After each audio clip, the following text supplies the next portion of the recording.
Voltamos, rapaziada, voltamos bem, o canal também voltou, mas o importante é o Coringão, 3-0 para cima do Remo, com propriedade no primeiro tempo, segundo tempo só foi administrado, tá? Mas 3-0 para o Coringão já no primeiro tempo, contra o Remo, na Neoquímica Arena, primeiro jogo pós-Copa do Mundo oficial, tá? O Corinthians que fez um amistoso contra o Cascavel, 1-1, e voltou agora oficialmente, tá, contra o Remo no Campeonato Brasileiro. Tá? Última rodada do primeiro turno, tá? Aqui eu coloquei a camisa do Hugo, tá? A camisa roxa do Hugo Souza, tá? Comprei na loja do Corinthians, tá? Muito bonita pra caramba, tá? E nada mais de que estrear ela num vídeo aqui na volta do Traz Orgulho, na volta de falar de Coringão, tá bom? Antes, like no vídeo que é muito importante. Se inscreva no canal, compartilha com seus amigos, tá? Que ajuda bastante nosso crescimento aqui. E, pô, vamos lá, né? Coringão vence o Remo 3-0. Tá, o Diniz veio a campo com Hugo Souza, Mateuzinho, Gabriel Paulista, Gustavo Henrique e Matheus Bidu. Começando no meio campo com o Alan, lembrando que o Ranieri se machucou no treino aberto na volta do gramado, né, do reconhecimento. Bidon, André e Labiá titular pela segunda vez, tá? Desde quando ele chegou, na frente Caio César e Yuri Alberto, tá? O Corinthians já começou dominando o jogo, tomando as rédeas, tá? Conseguindo dar um escanteio logo nos primeiros segundos, lance perigoso do Yuri, depois tem um contra-ataque, um bate-rebate do Remo, mas nada demais. E aí, o Corinthians continua com bastante imposição dentro da sua casa. Eu acho que isso é importante, é uma das características do Fernando Diniz. Até que sai o primeiro gol, né? Que começa lá de trás, numa boa saída de bola, numa boa troca de passe. André, e depois chega no meio com o André e Bidon, né? E o André recebe essa bola do Bidon sozinho. Ele ameaça ir pro lado direito, vê o Carlos César passando, só que ele quebra o pescoço, dá o tapa, quebra o pescoço, pelo amor de Deus, YouTube é o modo de dizer, tá? Ele quebra o pescoço e dá o passe pro Yuri, deixando a zaga do Remo completamente na diagonal, completamente na contramão, né? Tentando virar. Né? E o André, muito inteligente, deu esse passo, o Yuri avança, finaliza de perna esquerda, tá? No canto do goleiro Marcelo Rangel do Remo, tá? Logo depois o Corinthians continua pressionando, alguns lances perigosos, até que numa boa jogada do Caio César, que ele rouba a bola no meio de campo, dá um driblaço no jogador do Remo, arranca, dá um 3-dedo pro Yuri. O Yuri inteligentemente trava, dá o break, vira pro outro lado, lá o Labiá domina com muita classe, dá um corte para fora da área, cruza pro Bidon entrando sozinho, o Bidon agira de cabeça, gol do Caio César, tá? No primeiro momento, bandeirinha nula, né? Eu também achei que poderia estar impedido, porque o lance foi aquele lance muito plástico, que o Bidon estava tão sozinho que dá a impressão de estar impedido. Mas depois a gente vê o lance, o Bidon não está impedido, o Caio César também não está impedido.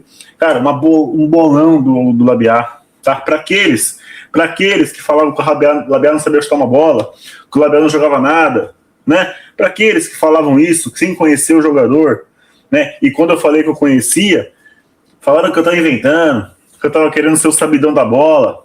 Tá aí, olha o Labiá jogando aí, e jogando muito bem, tá?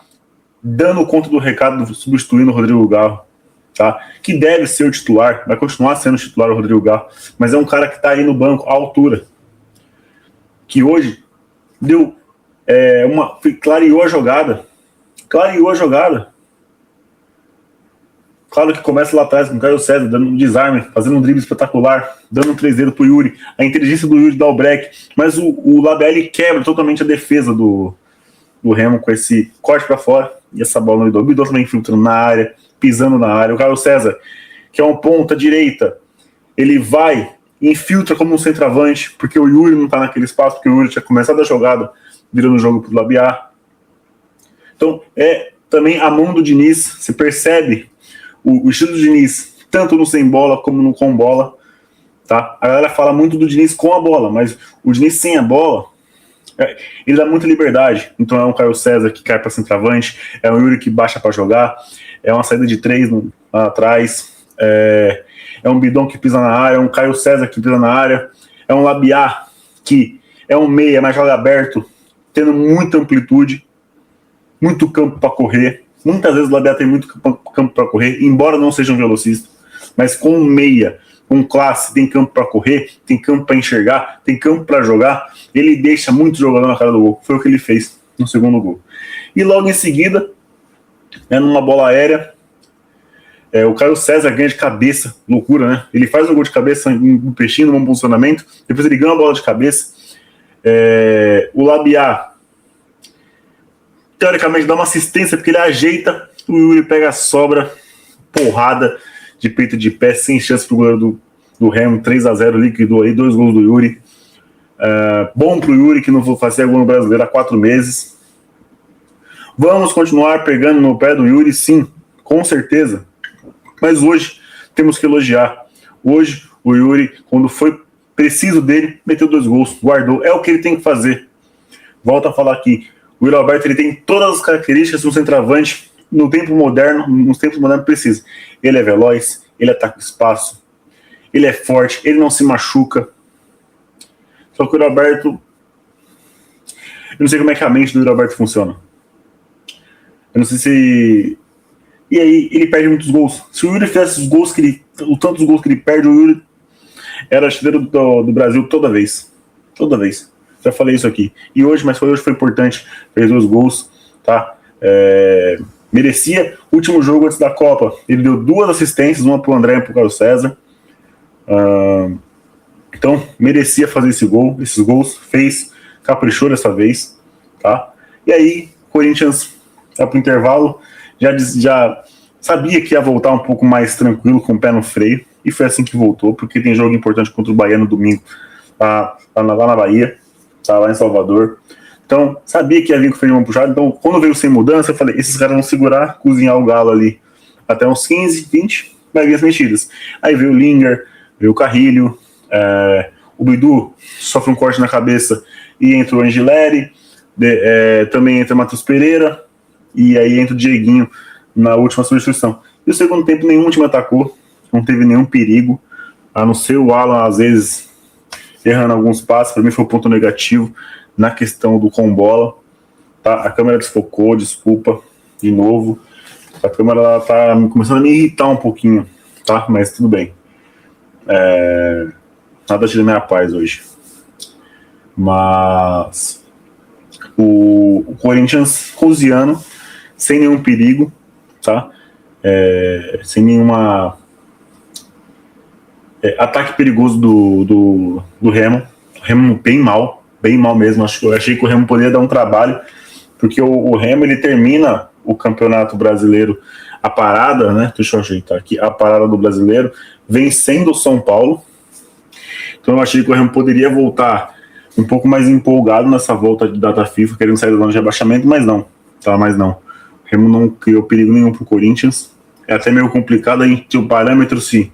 Claro, o Corinthians jogou muito bem, o Corinthians dominou o Remo o jogo inteiro, mas até qual página aquele negócio, né? Será que o Corinthians jogou muito bem porque o Remo é muito ruim, ou se realmente o Corinthians dominou o Remo e anulou tudo que podia? Eu acho que tem um pouco dos dois, mas como o Remo não causou nenhum impacto para a defesa do Corinthians, a gente fica nessa dúvida, tá?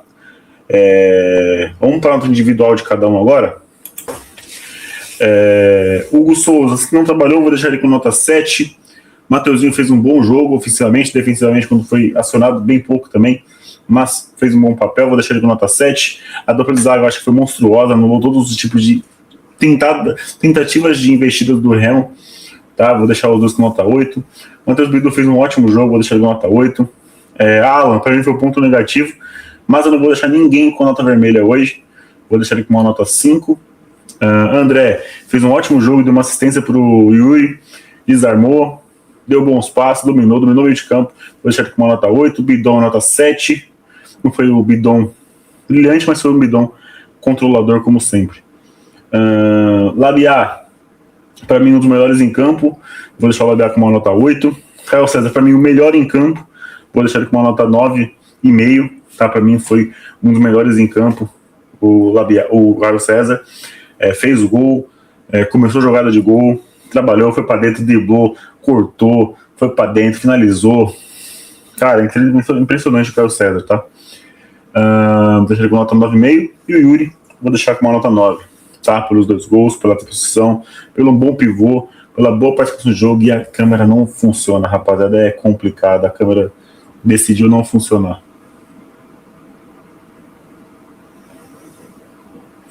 Ih, até desligou aqui. A câmera decidiu não funcionar. Tá? Até desligou. Doideira, né? Mas é isso, tá? O Yuri participou bem do jogo, fez 2 gols, participou praticamente de todos os gols, né? Se você olhar por um olhar assim, ele faz o primeiro gol, participa do segundo, invertendo pro Labiá, faz o terceiro, tudo isso muito importante. Pros quinta, eu vou deixar todo mundo sem nota. Linha deixar sem nota, Matheus Pereira também, e os demais também deixar sem nota. Pude deixar o Lino com uma nota 9, né? Mérito dele também, desse controle de jogo. E é isso, tá? Vídeo mais rápido, tô gravando de madrugada. Não consegui gravar logo após o jogo, mas não poder deixar vocês sem vídeo hoje. Mas é isso, tá bom? Sabadão o Sandrão tá aí com pré-jogo. E domingo, não sei ainda quem vai fazer o pós, mas vai ser muito bom. Fechou? Valeu, falou. Vai Corinthians, fui.